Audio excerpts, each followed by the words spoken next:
एक बार फिर से स्वागत है आप सभी का आपके अपने YouTube चैनल जीके जीएस के भंडारा पर। आज की इस वीडियो में जीके के टॉप 30 प्रश्नों का ये प्रैक्टिस सेट लेकर के आऊँ और ये वो 30 प्रश्न हैं जो पिछले विभिन्न प्रतियोगी परीक्षाओं में पूछे गए हैं और आने वाले समय में ये सारे प्रश्न जिस भी परीक्षा में जीके जीएस पूछे जाते हैं उन सभी परीक्षाओं के लिए ये प्रैक्टिस सेट बहुत ज़्यादा महत्वपूर्ण हो जाता है। तो आज के प्रैक्टिस सेट को पूरा करिएगा और प्रैक्टिस सेट पूरा करने के बाद आपको अपना स्कोर कमेंट बॉक्स में बताना है कि आपने इस प्रैक्टिस सेट में से कितने प्रश्न सही किए और ये प्रैक्टिस सेट कैसा लगा। अंत में आपसे एक प्रश्न का आंसर पूछा जाएगा जिसका जवाब आपको कमेंट बॉक्स में बताना है कि उस प्रश्न का राइट आंसर क्या हो जाता है। तो वीडियो को ज़्यादा से ज़्यादा शेयर कीजिएगा और चैनल का सपोर्ट ज़रूर कीजिएगा। तो पहला प्रश्न है आपके सामने कि अलेप्पी बंदरगाह भारत के किस राज्य में स्थित है।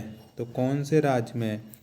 तो अलेप्पी बंदरगाह ये भारत के केरल राज्य में स्थित है। पहले का आंसर ऑप्शन नंबर ए इसका राइट आंसर हो जाएगा। प्रश्न दूसरा है आपके सामने कि विश्व का सर्वाधिक विश्वासघाती नदी किस नदी को कहा जाता है। तो कौन सी नदी कहते हैं सर्वाधिक विश्वासघाती? तो ये वांगो नदी को कहते हैं। तो दो का आंसर ऑप्शन संख्या सी हो जाएगा।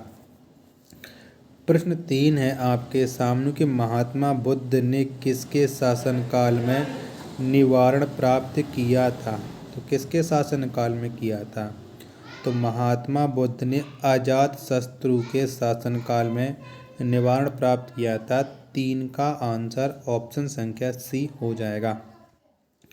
प्रश्न 4 है आपके सामने कि पानीपत की तीसरी लड़ाई में मराठाओं का सेनापति कौन था। तो कौन सा था? तो पानीपत की तीसरी लड़ाई में मराठाओं का सेनापति सदाशिवराव भाऊ था। कौन सा? सदाशिवराव भाऊ था। 4 का आंसर ऑप्शन संख्या बी हो जाएगा।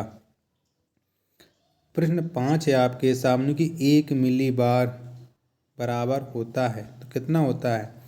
तो 1 मिली बराबर होता है 10 की पावर 2 पास्कल, यानी 5 का आंसर ऑप्शन नंबर ए हो जाएगा। प्रश्न 6 आपके सामने कि काला शीशा किसे कहा जाता है। तो किसको कहते हैं काला शीशा? तो ग्रेफाइट को काला शीशा कहते हैं। 6 का आंसर ऑप्शन नंबर ए हो जाएगा। प्रश्न 7 है आपके सामने कि चौरी चौरा कांड किस वायसराय के कार्यकाल की घटना है, यानी कौन से वायसराय के समय में चौरी चौरा घटना हुई थी। तो ये लॉर्ड रीडिंग के शासनकाल की घटना है। तो लॉर्ड नहीं लगाना, रीडिंग के शासनकाल बताना है, ठीक है। 7 का आंसर ऑप्शन संख्या सी हो जाएगा।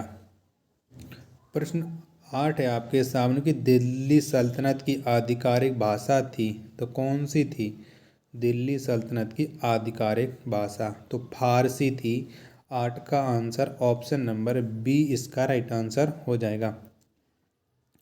प्रश्न 9 है आपके सामने कि टिटनिस को अन्य किस नाम से जाना जाता है।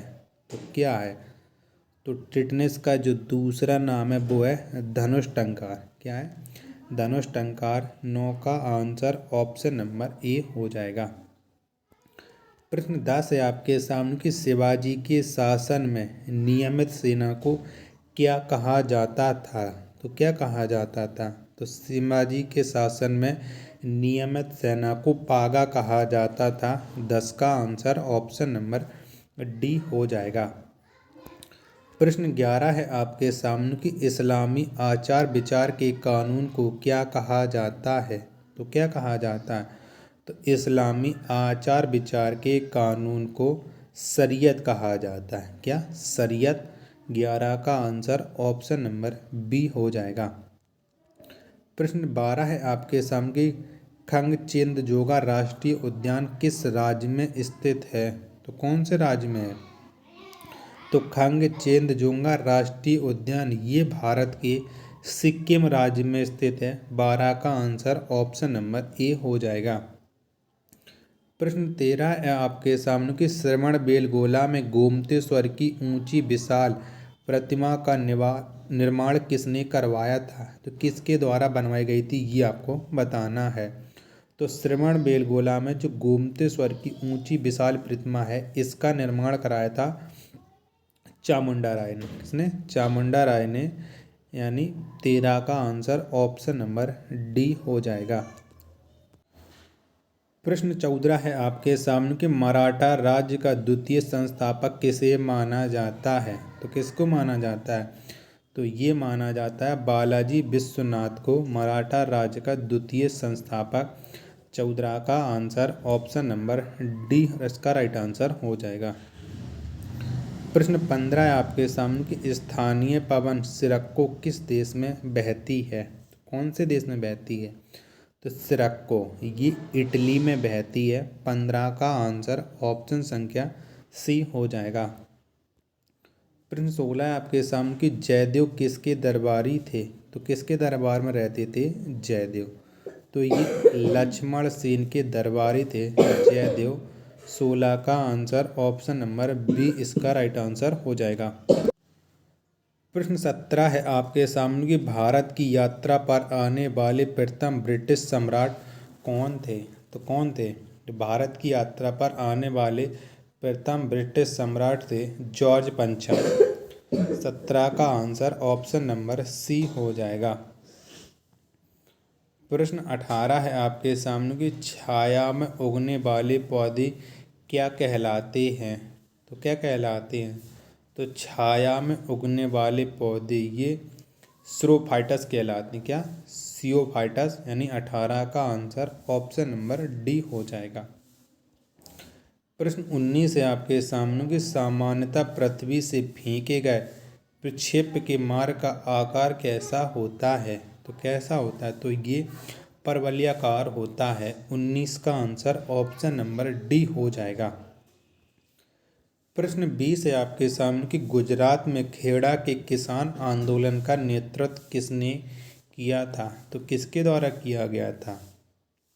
तो गुजरात में खेड़ा किसान आंदोलन का नेतृत्व महात्मा गांधी ने किया था। 20 का आंसर ऑप्शन नंबर डी हो जाएगा।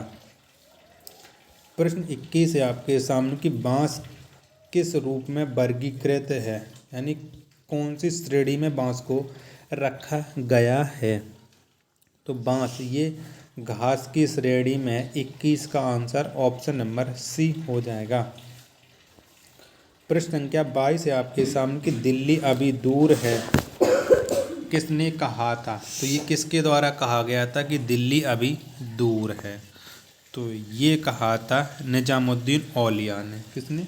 निजामुद्दीन औलिया ने कि दिल्ली अभी दूर है। 22 का आंसर ऑप्शन नंबर बी हो जाएगा। प्रश्न 23 है आपके सामने कि ओम नमो भगवते वासुदेवाय किस संप्रदाय का प्रमुख मंत्र है? ये कौन से संप्रदाय का मंत्र है? तो ये है वैष्णव संप्रदाय का प्रमुख मंत्र ओम नमो भगवते वासुदेवाय। 23 का आंसर ऑप्शन नंबर बी हो जाएगा। प्रश्न 24 है आपके सामने कि शरीर में निकलने वाला विषैला पदार्थ निम्नलिखित में कौन है? तो इनमें से कौन सा विषैला पदार्थ है जो शरीर से निकलता है? प्रश्न संख्या 24 का आंसर तो ये है अमोनिया। 24 का आंसर ऑप्शन नंबर सी हो जाएगा। प्रश्न 25 है आपके सामने कि हरित लवक की खोज किसने की थी? तो किसके द्वारा की गई थी? तो हरित लवक की खोज की थी सिम्बर ने। किसने? सिम्बर ने। 25 का आंसर ऑप्शन नंबर ए हो जाएगा। प्रश्न 26 है आपके सामने कि शिमला के सन्यासी के रूप में कौन विख्यात है? यानी कौन फेमस है शिमला के सन्यासी के रूप में? तो ये है ए.ओ. हुम शिमला के सन्यासी के रूप में विख्यात। 26 का आंसर ऑप्शन नंबर बी। प्रश्न 27 है आपके सामने कि नौजवान भारत सभा के प्रथम सचिव कौन थे? तो कौन थे? तो नौजवान भारत सभा के प्रथम सचिव थे भगत सिंह। 27 का आंसर ऑप्शन नंबर सी हो जाएगा। प्रश्न 28 है आपके सामने कि जीव जंतुओं एवं वनस्पतियों के अवशेष को क्या कहा जाता है? तो क्या कहते हैं? तो जीव जंतु एवं वनस्पतियों के अवशेष को फॉसिल कहा जाता है। 28 का आंसर ऑप्शन नंबर बी हो जाएगा। प्रश्न 29 है आपके सामने कि पखुनिस्तान क्षेत्र किस क्षेत्र में है, यानी कौन से देश में है पखुनिस्तान? तो ये है अफगानिस्तान में। 29 का आंसर ऑप्शन संख्या ए। प्रश्न 30 है आपके सामने कि नैन्सी किस देश का प्रमुख औद्योगिक नगर है? तो ये कौन से देश का औद्योगिक नगर है नैन्सी? तो ये जो औद्योगिक नगर है ये फ्रांस का है। 30 का आंसर ऑप्शन नंबर ए हो जाएगा। लास्ट प्रश्न है और इस प्रश्न का आंसर आपको कमेंट बॉक्स में बताना कि जहांगीर की मृत्यु के पश्चात नूरजहां ने किसे मुगल सम्राट घोषित किया था? तो किसको किया था? इस प्रश्न का आंसर आपको कमेंट बॉक्स में बताना है। अगर आपको वीडियो पसंद आई हो तो वीडियो को लाइक कर देना। चैनल को अभी तक सब्सक्राइब नहीं किया होगा तो चैनल को जरूर सब्सक्राइब कर लेना। धन्यवाद। जय हिंद।